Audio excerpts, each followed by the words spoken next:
A very good morning, my dear students.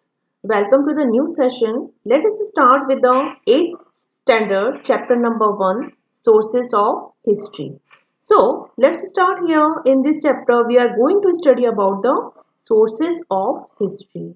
Actually, history is the study of the past, and there are various sources of history.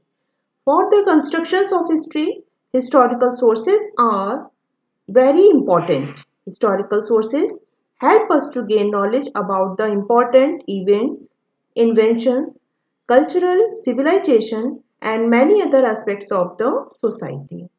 When we study history, we are involved in a branch of knowledge that records and explains past events. So, this is our first chapter, Sources of History. So, let's start here in this chapter. Page number 1. Open book, all of you. Chapter number 1, Sources of History. We have studied the sources of ancient and medieval Indian history. This year, we are going to study the sources of modern Indian history. हम पहले 7th 6th class में ancient और medieval Indian history के बारे में पढ़ चुके हैं और उनके सोर्सेज के बारे में भी पढ़ चुके हैं कि हमें वो कहाँ कहाँ से सोर्सेज मिलते हैं. इस ईयर हम लोग क्या पढ़ने वाले हैं? इस ईयर हम लोग मॉडर्न इंडियन हिस्ट्री के जो सोर्सेज है उनके बारे में पढ़ने वाले हैं. Okay, historical sources include material, written and oral sources. अब इसमें कौन कौन से सोर्सेज रहेंगे? मटेरियल सोर्सेज, मटेरियल यानी कोई भी चीजें जिनको हम छू और देख सकते हैं. रिटेन सोर्सेज जो हमें रिटेन फॉर्म में पास से मिले हैं वो सोर्सेज. एंड ओरल, ओरल यानी कि वर्बली. ये सारे सोर्सेज हमें इस चैप्टर में हम पढ़ेंगे. Similarly sources based on modern technology such as audio, video and audio visual are included. इस ईयर हम मॉडर्न इंडिया के सोर्सेज ऑफ हिस्ट्री के बारे में पढ़ेंगे. उसी तरह से जो सोर्सेज ऑफ हिस्ट्री या जो मॉडर्न इंडिया है उसमें जो भी कुछ और सोर्सेज ऐड हुए हैं वह सोर्सेज थे. कौन कौन से थे? Audio, video and audio visual. Audio यानी जिनको कि खाली हम सुन सकते थे. ऑडियो विजुअल यानी कि जिसको कि हम सुन भी सकते हैं और देख भी सकते हैं. ठीक है. और वीडियो यानी कि जिन्हें हम केवल देख सकते हैं. ये सारे टेक्नोलॉजी भी इसमें ऐड हुई है. ठीक है. तो हमारा फर्स्ट जो है सोर्सेज वो कौन सा है? Material sources. अब मटेरियल सोर्सेज क्या होता है? मटेरियल सोर्सेज में वह सभी चीजें आती हैं जिनको कि हम छू सकते हैं और देख सकते हैं. वह सभी चीजें मटेरियल सोर्स के अंदर आती हैं. अब इन चीजों में देखिए आपके सामने कुछ पिक्चर्स भी मैं दिखा रही हूँ तो आपको और क्लियर हो जाएगा कि मटेरियल सोर्सेज क्या होता है. अब इसको रीड करते हैं. Various objects, monuments, places, coins, sculptures etcetera can be included in the material sources of history. अब देखिए वेरियस ऑब्जेक्ट्स, ऑब्जेक्ट्स यानी कोई भी चीजें. मॉन्यूमेंट्स, मॉन्यूमेंट्स यानी कि कोई भी स्मारक जैसे ताजमहल हो गया, आगा खान पैलेस हो गया, ये सब क्या है? हमारे मॉन्यूमेंट्स हैं. प्लेसेस, कोई भी जगह, कोई भी कॉइन्स उस टाइम पीरियड में जो यूज होती थी. स्कल्पचर यानी कि कोई भी मूर्तियां. आपने देखा होगा कई स्क्वायर्स पर बहुत सारी मूर्तियां बनी हुई होती हैं. ठीक है. तो वो सभी मूर्तियां जो उस टाइम पीरियड में बनी होती हैं तो वो हमें उस टाइम पीरियड के बारे में बताती हैं. तो ये सभी क्या हो गए? हमारे मटेरियल सोर्सेज. इन सभी को हम इंक्लूड करते हैं किसमें? मटेरियल सोर्सेज में. ठीक है. नेक्स्ट हमारा आता है buildings and places. The period of modern Indian history is believed as period of European, especially the British rulers, the governance of princely states. अब जो मॉडर्न इंडिया का जो हिस्ट्री है वह कौन सा पीरियड माना जाता है? यूरोपियन टाइम का पीरियड माना जाता है. स्पेशली ब्रिटिश रूलर्स, उस टाइम पीरियड में ब्रिटिश लोगों ने हमारे यहाँ के राज किया था तो ब्रिटिश रूलर्स उस टाइम पीरियड में थे. और गवर्नेंस ऑफ प्रिंसली स्टेट. तो जो मॉडर्न इंडिया का हिस्ट्री है वह पूरी तरह से European, British and princely state थे उन पर डिपेंडेंट था. बहुत सारी जेल है और किले हैं आज भी उसी तरह से सुरक्षित है. तो हम उनको देखकर अंदाजा लगा सकते हैं कि उस टाइम पीरियड में वो कैसे थे. ठीक है. आगे देखिए. In this period various buildings, bridges, roads, water supply system, fountains etcetera were built. तो किस टाइम पीरियड के बारे में बता रहे हैं ये?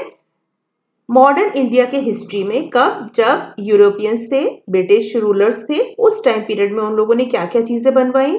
बहुत सारे बिल्डिंग्स बनवाए, ब्रिजेस बनवाए, यानी कि जो वो रहते हैं ब्रिजेस, रोड्स बनवाए, वाटर सप्लाई सिस्टम उन्होंने बनवाए, फाउंटेन्स यानी कि जो झरना रहते हैं, वाटरफॉल, वो सब बनवाए उस टाइम पीरियड में। वो आज भी सुरक्षित है, उनको देखकर हम अंदाजा लगा सकते हैं कि उस टाइम पीरियड में कंस्ट्रक्शन कैसा होता था, कैसे बनावट होती थी। These buildings include government offices।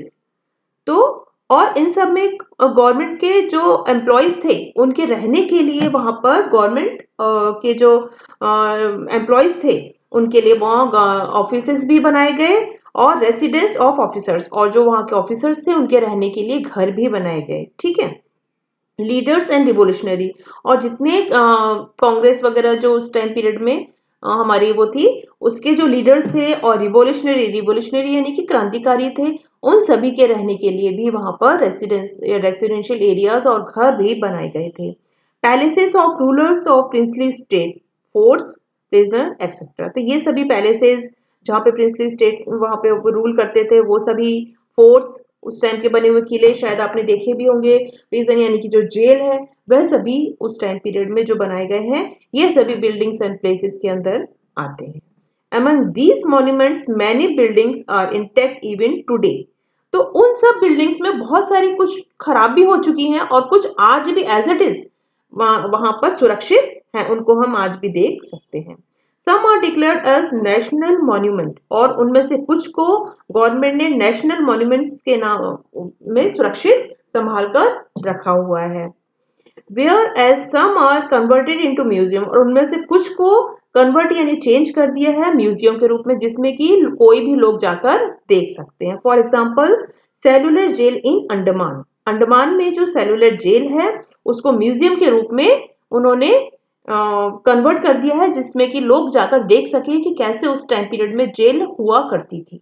ये आपके सामने में पिक्चर दिखाई हुई है सेलुलर जेल की, तो ये म्यूजियम के रूप में कन्वर्ट किया हुआ है। ठीक है। While visiting these sites, we get information about contemporary history। तो जब हम इन जगह पर जाएंगे तब हमें इनके बारे में जानकारी पता चलेगी, कौन सी कि उस टाइम पीरियड में क्या क्या होता था, किस तरह से लोग रहते थे, किस तरीके से जेल में उन कैदियों को रखा जाता था।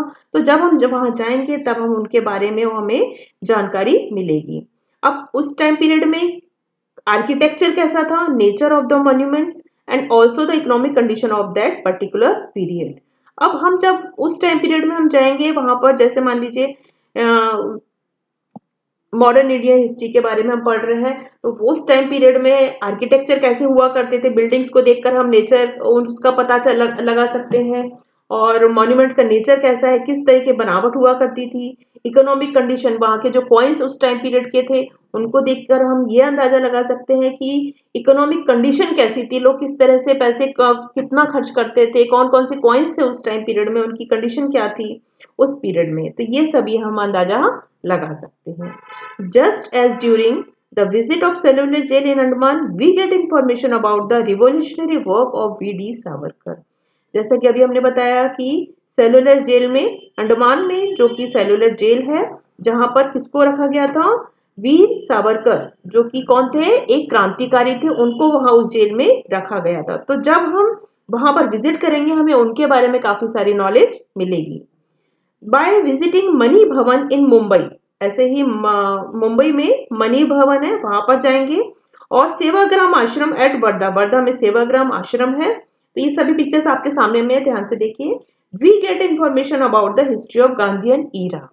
तो गांधीयन ईरा के बारे में जब हम इन साइट्स पर जाकर हम विजिट करेंगे तो हमें गांधीयन ईरा के बारे में बहुत सारी नॉलेज हमें मिलेगी। ओके, नेक्स्ट आइए देखिए, डू यू नो में म्यूजियम एंड हिस्ट्री। म्यूजियम यानी कि जहां पर हिस्ट्री के बारे में हमें बहुत सारी चीजें मिलती हैं, जिनको देखकर हमें हमारे पास्ट, हमारी हिस्ट्री के बारे में हमें नॉलेज मिलती है। For the study of history, various objects, paintings, photographs and such other things are preserved in a museum.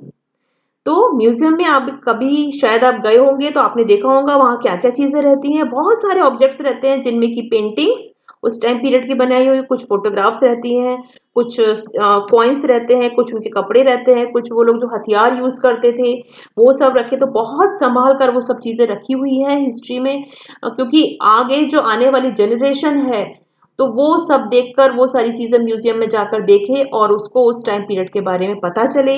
इसलिए म्यूजियम में वो सब चीजों को बहुत ही संभाल कर रखा गया है।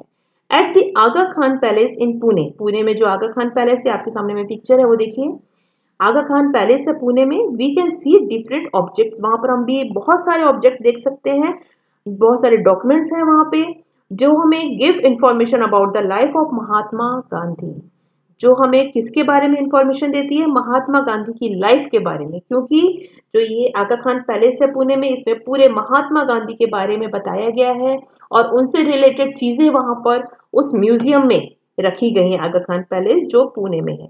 ओके स्टूडेंट्स, आज के लिए इतना ही, आगे का हम नेक्स्ट पीरियड में कंटिन्यू करेंगे। Okay, thank you, have a nice day.